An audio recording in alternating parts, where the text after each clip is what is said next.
Soy el doctor Enrique Chávez León, expresidente de la Asociación Psiquiátrica Mexicana. Agradezco la invitación a esta segunda convención virtual, La complejidad y diversidad de la psiquiatría en el siglo XXI, en especial a la doctora Miriam de la Osa O'Reilly, para tener la oportunidad de platicar con ustedes sobre trastornos de personalidad y consumo de alcohol y drogas.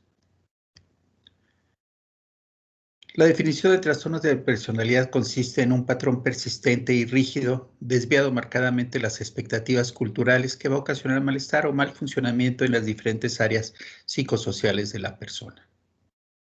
Un elemento central es lo que nosotros conocemos como experiencia interna. Esta es la forma en que la persona se percibe a sí misma, el rango, la intensidad y la estabilidad o la habilidad de su respuesta emocional, su funcionamiento interpersonal y el control de impulsos. La Asociación Americana de Psiquiatría propone la existencia de 10 trastornos de la personalidad. El trastorno de personalidad esquizoide, paranoide esquizotípico, que pertenece al clúster A, y ustedes pueden ver las características de cada uno de ellos. En el trastorno antisocial, límite histriónico narcisista de la personalidad, en el grupo B, caracterizados por ser impulsivos y volubles, y finalmente en el último grupo, el clúster C, caracterizada por la presencia de ansiedad y miedo, están los trastornos de personalidad evitativo, el dependiente y el obsesivo compulsivo.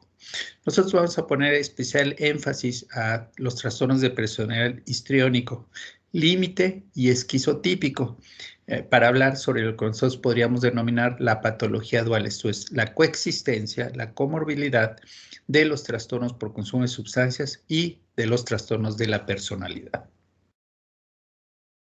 Lo primero que vamos a hacer es establecer la frecuencia con la que coexisten ambos grupos de trastornos. Entonces empecemos por decir cuántos pacientes con trastornos de personalidad tienen trastorno por consumo de sustancias en el último año en este caso. Ustedes pueden ver que los pacientes cuando tienen rasgos de personalidad pues tienen una frecuencia de trastorno por consumo de alcohol del 4.5%. En cambio, cuando ya tienen un trastorno de la personalidad, la frecuencia aumenta a 8.3%. Y finalmente, cuando tienen más de un trastorno de la personalidad, un 14.3%.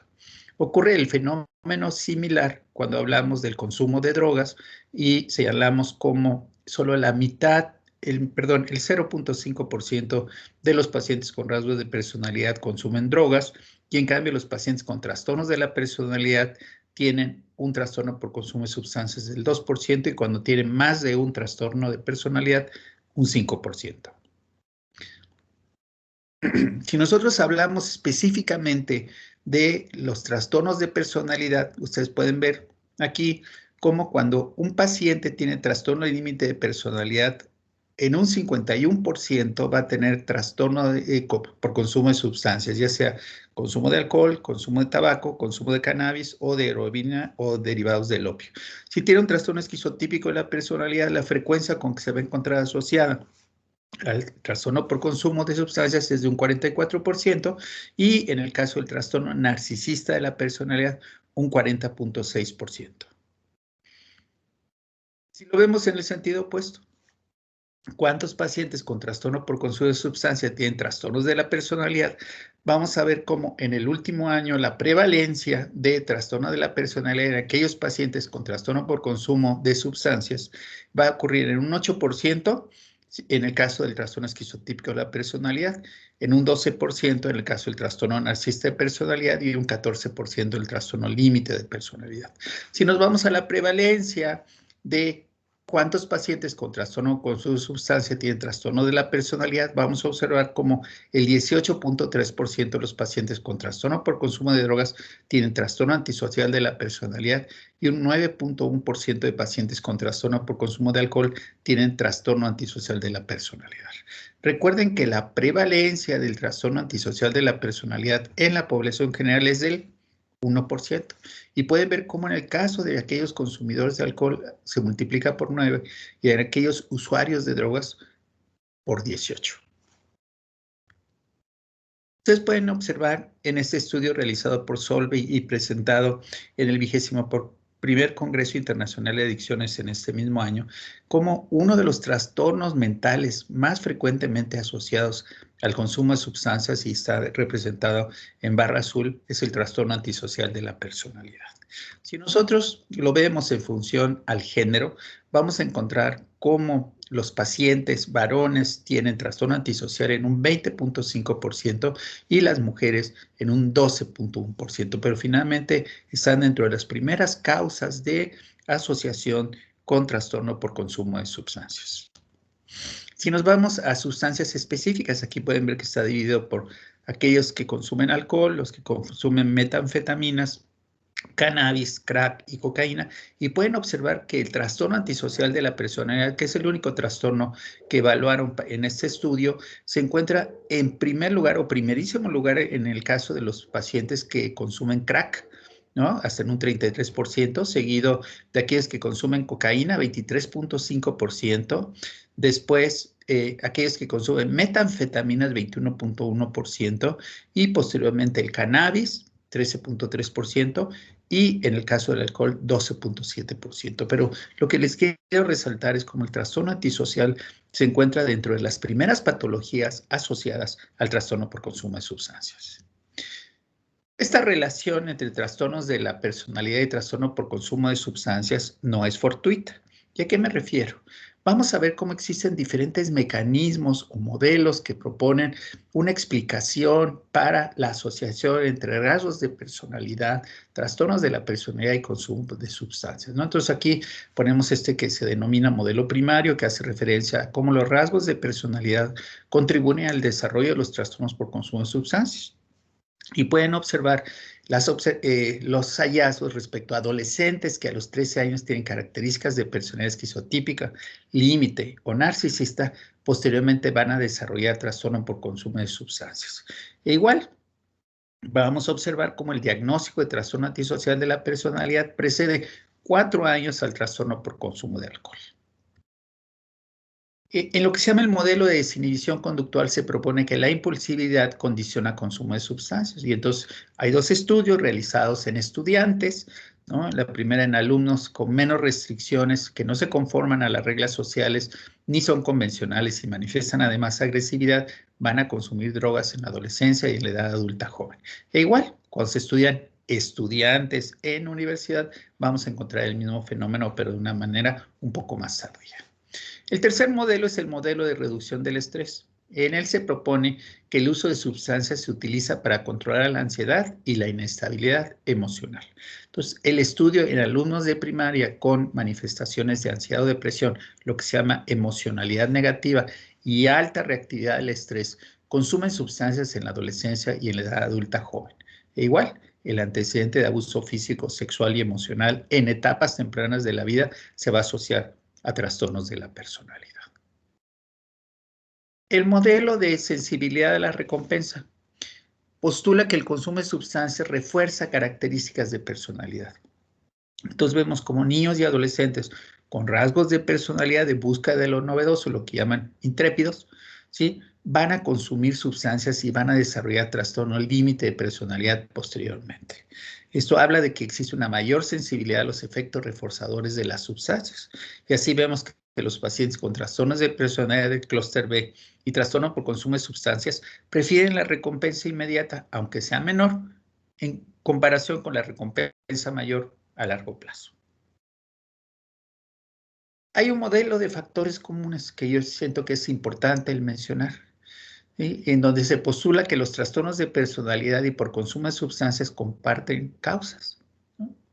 Entonces, presentamos algunos datos en referencia a la epidemiología genética y otros respecto a la genética molecular. En cuanto a epidemiología genética, debemos decir que los estudios en gemelos señalan que existe una predisposición genética compartida para los dos grupos de patologías, tanto para los trastornos de personalidad como para los trastornos del consumo de sustancias. Y a nivel de genética molecular, les describo brevemente cómo los receptores dopaminérgicos tipo 2, los de RD2, los de deshidrogenasa alcohólica, los receptores nicotínicos y de GABA, que están relacionados con la dependencia al alcohol, vamos a observarlos 5 veces más frecuentemente en el trastorno antisocial de la personalidad. ¿Cuál es el tratamiento de este diagnóstico dual? La primera cosa que debemos decir es que en el tratamiento de los trastornos por consumo de sustancias, los trastornos de la personalidad se han relacionado, inclusive podemos postular que ocasionan menor respuesta y menor adherencia al tratamiento, menor tiempo para recaída y mayor cronicidad. Sabemos que todo el mundo propone, la sabiduría popular propone, que las adicciones no son meros epifenómenos que se van a resolver tratando los trastornos de la personalidad, sino que va a ser necesario, como señalo aquí dos ejemplos, el manejar de manera conjunta ambas patologías o ambos grupos de patologías. ¿Por qué?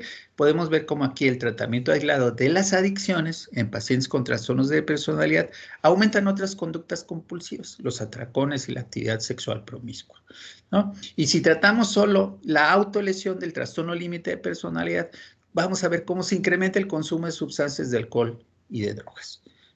Entonces, de ahí que debamos considerar el dar un tratamiento que sea un tratamiento comprensivo para una y otra patología, ¿sí? Entonces, les voy a presentar el ejemplo de dos formas de terapia. La primera es la terapia dual centralizada en esquemas y la terapia dialéctica conductual relacionada con sustancias y la evidencia que existe a favor de su uso. Les adelanto que es una evidencia muy limitada porque no existe mucha investigación al respecto, pero sí estos elementos iniciales nos permiten pensar que en algún momento podemos aspirar a desarrollar esquemas terapéuticos que involucren el tratamiento de los dos grupos de patologías, ¿no? La primera es la terapia dual centralizada en esquemas y, como les decía, es un tratamiento del consumo de sustancias, pero también de las características de personalidad de manera simultánea. Consiste en un programa manualizado que incluye la prevención, el desarrollo de habilidades de afrontamiento y la discusión de esquemas maladaptativos de la personalidad a lo largo de 24 semanas. Podemos decir que resulta útil si lo hemos comparado con el counseling, con la consejería y la terapia facilitadora de 12 pasos. Entonces, esto señala que este esquema pudiera resultar útil. Una segunda forma de tratamiento es la terapia dialéctica conductual para personas con uso de sustancias, la DBTS por sus siglas en inglés, perdón. Y obviamente es una forma de tratamiento del consumo de sustancias y las características de personalidad de manera simultánea. Va a consistir tanto en un tratamiento individual como en un tratamiento grupal. Sin embargo, debemos decir que los estudios y las investigaciones se han realizado utilizando muestras muy pequeñas y diseños pre-post-TET. Esto es, no tienen grupos de comparación para saber si realmente resultan como tal útiles o no. Y una limitante más es que se han utilizado específicamente en pacientes con trastorno límite de personalidad. Aunque no contemos propiamente con modelos tan potentes para dar el tratamiento a la patología dual de trastornos de personalidad y consumo de sustancias, sí debemos decir que existen una serie de elementos que uno debe considerar como guías de tratamiento en la psicoterapia, sea cual sea la que se utilice, y que pudieran dar buen resultado o que podemos considerar inclusive requisitos para que den buen resultado, ¿no? Aquí están enlistadas estas guías de tratamiento, los componentes, un foco doble, un programa comprensivo, una larga duración con metas de tratamiento, un entrenamiento amplio por parte del terapeuta y también mucha experiencia y algunos ingredientes que podemos considerar esenciales. ¿Qué les parece si revisamos cada uno de ellos de manera gradual para finalmente pasar a algunos elementos que pudieran ser útiles como tratamiento farmacológico complementario para el manejo de los pacientes con trastornos de personalidad y trastornos por consumo de sustancias que están presentes de manera simultánea? El primer elemento guía de tratamiento es que el tratamiento tiene que tener un foco doble. Esto es, vamos a tener que hacer unas sesiones iniciales para mantener y establecer la abstinencia, sin duda, el manejo del problema de consumo de sustancias y además identificar y dar psicoeducación acerca de los rasgos de personalidad maladaptativos. Ya en sesiones más avanzadas vamos a utilizarlas para confrontar y cambiar los rasgos maladaptativos, los procesos cognitivos, afectivos y de relaciones interpersonales que son característicos de los trastornos de la personalidad. Un segundo elemento importante dentro de la guía del tratamiento psicoterapéutico es que la psicoterapia que nosotros estemos dando, debe formar parte de un programa comprensivo. Vamos a considerar que deben existir terapias individuales y terapias grupales y se pueden utilizar sin duda los fármacos, así como otros elementos importantes en el manejo de los pacientes que tienen problema de consumo de sustancias, como los grupos de autoayuda como AA, Alcohólicos Anónimos, el tratamiento residencial, la desintoxicación, los programas de mantenimiento con metadona, etc. Un tercer elemento que hay que considerar dentro de las guías de psicoterapia es un tratamiento a largo plazo. Eso es lo primero que debemos considerar. No se debe pensar que va a ser un tratamiento de tiempo limitado.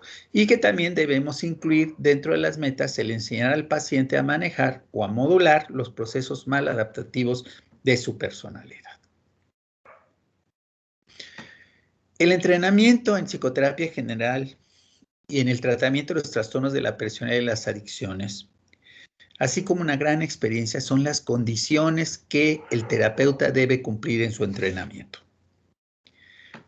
Finalmente, los ingredientes esenciales son el considerar el funcionamiento de la personalidad, no simplemente estableciendo el diagnóstico categórico, esto es simplemente un diagnóstico enunciando el nombre del trastorno de personalidad, sino utilizar lo que se llama el modelo alternativo de los trastornos de la personalidad, que ahorita se encuentra plasmado en el DSM-5 y que hace referencia a un modelo dimensional.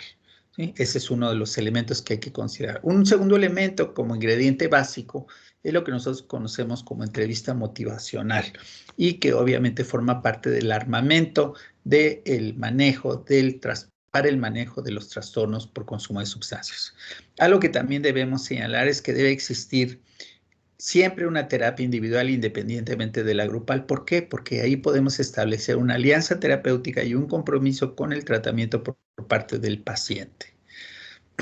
Algo que también tenemos que pensar es que tiene que estar incluido el tratamiento de los rasgos de personalidad maladaptativos y eso va a reducir el riesgo de recaídas. Y además, el contar con grupos de autoayuda, como ya habíamos mencionado, por ejemplo, Alcohólicos Anónimos, entre otros. ¿Es útil realmente el pensar en dar fármacos en los trastornos de la personalidad? Sería la primera parte de esta sección para el manejo de la patología dual. Lo que debemos decir es que realmente no hay tratamiento farmacológico que sea avalado o esté avalado como realmente útil ni por la Asociación Americana de Alimentos y Medicamentos, ni siquiera ni por otra asociación médica europea, ¿no? Y lo que debemos decir es que pues la gente puede dar manejo para el trastorno esquizotípico con antipsicóticos, ¿no? Por ejemplo, con risperidona para manejar los síntomas pseudopsicóticos. Para el trastorno límite, pues se han utilizado antidepresivos y anticonvulsivantes, es lo mismo que antipsicóticos, por ejemplo, la fluoxetina para el control de la ira, la agresividad, los síntomas ansioso-depresivos, la fluvoxamina para disminuir la volubilidad del humor, el valproato, el topiramato y la lamotrigina para controlar la ira y la agresividad, y la olanzapina para disminuir la hipersensibilidad interpersonal, el enojo, la ansiedad, la hostilidad, la paranoia y el psicoticismo. El trastorno antisocial sabemos que también resultan poco útiles los medicamentos, sin embargo se ha propuesto que los anticonvulsivantes como la fenitoína y la carbamazepina pueden ser útiles para las conductas agresivas y para la impulsividad. Del lado opuesto, la farmacoterapia de las adicciones sí tenemos o contamos con evidencia de medicamentos que pueden resultar útiles para colaborar en el manejo del consumo de las diferentes sustancias. Y aquí anoto cuando menos dos, el de alcohol y opioides. Ustedes pueden observar cómo los medicamentos que han resultado útiles para el tratamiento coadyuvante de la adicción al alcohol son el disulfiram, la naltrexona y el acamprosato. Y para los pacientes consumidores de opioides pueden administrarse la metadona, la buprenorfina y también nuevamente la naltrexona. No es el caso del manejo de pacientes que sean adictos a estimulantes, a cocaína y a cannabis, aunque sabemos que en el caso de la cannabis, la gabapentina puede resultar útil como tratamiento farmacológico coadyuvante. Si nosotros nos vamos directamente a aquellos estudios en donde se haya estudiado la administración de algún psicofármaco para tratar tanto el problema de las adicciones como el problema de trastornos de la personalidad, pueden observar que realmente solo existen estudios relacionados con alcoholismo y con trastorno antisocial, ¿no? Entonces, pues, pueden observar cómo hay evidencia que en el caso de administrar notriptilina, vamos a ver disminuido los días de consumo, la severidad de la dependencia y el grado de ansiedad. Si nosotros administramos un agonista dopaminérgico como la bromocriptina, vamos a ver que también disminuye la severidad del consumo de alcohol, la ansiedad y los síntomas depresivos. Y finalmente, si administramos naltrexona, vamos a ver cómo disminuye la severidad del consumo de alcohol. Después de esta breve exposición, ¿qué conclusiones podríamos sacar? Uno, que sin duda existe una causalidad entre los trastornos de la personalidad y los trastornos por consumo de sustancias. Y esta causalidad es recíproca, es bilateral. Lo que nosotros mencionamos fueron los modelos llamados de desinhibición conductual, de reducción del estrés, de sensibilidad a la recompensa y aquellos que eran como más completos, incluyendo la genética. Sabemos que también que el hecho de que coexistan el trastorno por consumo de sustancias y los trastornos de la personalidad habla de que va a haber una dificultad en el tratamiento y un aumento en el riesgo de recaída en aquellos pacientes que han sido manejados con las dos patologías. Que es importante el considerar las psicoterapias de doble foco, pero que aunque existe evidencia inicial de su utilidad, pues existe realmente muy pocos estudios y muy pocas investigaciones al respecto. Y finalmente, que el tratamiento recomendado siempre debe involucrar la psicoterapia individual, la psicoterapia grupal, los otros elementos relacionados con el tratamiento de las adicciones y también puede resultar útil la administración de la farmacoterapia. Con esto yo daría por terminada mi participación. Agradezco a todos su atención. Muchas gracias.